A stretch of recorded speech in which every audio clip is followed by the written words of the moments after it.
सदाशिवसमारम्भां शङ्कराचार्यमध्यमाम् अस्मदाचार्यपर्यन्तं वन्दे गुरुपरम्पराम्.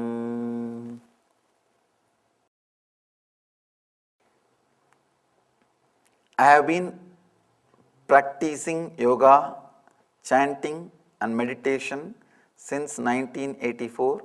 I have had numerous spiritual experiences, yet I am still not enlightened. What do I need to do to obtain the final enlightenment? This is nice. I think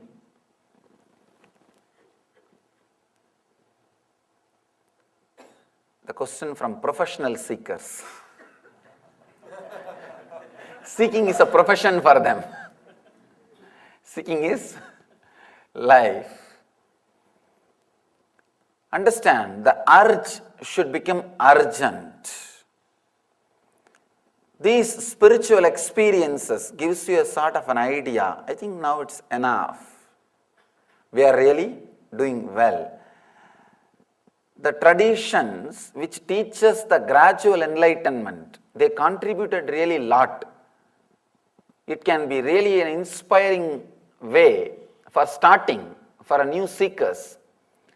But these gradual paths have a danger. They will not give you that ultimate break, the ultimate opening. There are two major traditions. I can say all spiritual traditions can be classified in these two. One is the traditions which gives gradual progress. Slowly, there will be clear-cut defined path. Yama, niyama, asana, pranayama, pratyahara. Very logical. It will appeal for the normal mind. You can start and slowly progress, continue to progress.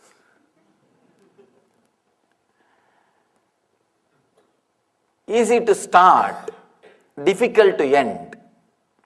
But there are some other traditions, especially this Vijnana Bhairava Tantra or the Shiva Sutras. This book is all about the techniques which gives you straight away enlightenment. But starting will be little difficult because logically you can't feel connected. Very simple things, Mahadeva says very clearly, can lead you to enlightenment, especially yesterday's sutra. Yesterday's sutra says, be intensely aware. When the sneezing happens to you, you will become enlightened. Practically, he says, just a sneezing can lead you to enlightenment. How can you believe? Logically, you will not be convinced. Logically, you can't understand. You can go on listening and you can go on sneezing. You may catch cold, not enlightenment. There are some method, some techniques which gives you sudden enlightenment, like Shiva Sutras. But one important thing you need with this sudden enlightenment technique is the courage and feeling connected. With the professional seekers, the big problem is whenever professional seekers come, I speak everything related to society, social, but never spirituality. Because unfortunately, they lost the respect for master's words. The professional seekers, they will be checking me also out. I always take care that I am politically correct with them, receiving, taking care and the whole thing and all the discussions about the society and everything, but never spirituality. They lost sensitivity for the enlightened being's words. Too many gurus and too many words when you hear, actually, one great advantage with the too many guru system is constantly the inspiration is kept alive. But one disadvantage is people don't stay with one master and go till the end.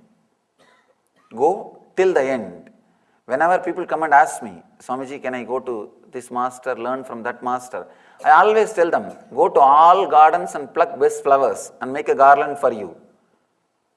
It is a teaching given to the people who are just starting in the initial level. No other way. But with this kind of a lifestyle, you will become a professional seeker. You will have some experience here, some experience there, wonderful, okay. But the final break, the final opening, no other way. It has to be only from one being or one master. That final opening needs a very strong commitment. Means it's practically like master and disciple, both of them commit with each other and start working. It's literally a spiritual surgery, removing the ego. If master starts doing that job, these guys will start looking into the other windows, start looking into the other direction. There is a beautiful story between Mahavira and Buddha. Both of them had tremendous respect for the other person. Buddha will never stretch the leg towards the direction where Mahavira is traveling. And Mahavira will always do namaskar every day morning towards the direction where Buddha is traveling. But both of them will be criticizing about each other publicly. One day somebody asked Buddha, you don't even stretch your leg towards the direction where Mahavira is traveling, but why do you constantly criticize? Beautifully Buddha says, because the disciples on whom I am working, they will start running there if I acknowledge him. The moment I acknowledge him, they will run away. They will neither grow here nor there. If he acknowledges me, the same crowd which is there, the so-called dissatisfied crowd, they will jump and come here. The professional seeking brings some difficulties. Maybe you must be having few qualities of professional seeking, constantly judging, analyzing the master's words and applying only as much as your logic accepts. I always tell people, when you leave your shoes there, please leave whatever you learnt about these words, not spirituality. Whatever you learnt about spirituality would have become part of you. It would have become juice in you that you don't have to leave and you can't leave. But the words which you are carrying in your head, if you leave it and come inside, if I utter the same words, you will give the meaning which I am giving for those words, not the meaning which you are carrying for that same words. You are supposed to use my dictionary for the words which I am uttering, not your dictionary for the words which I am uttering.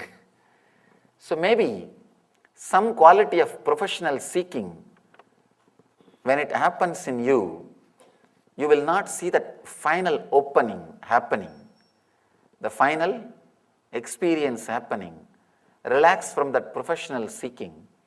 Relax from that judging the master's words and choosing from master's words and following it. Then you will see the final enlightenment happens to you.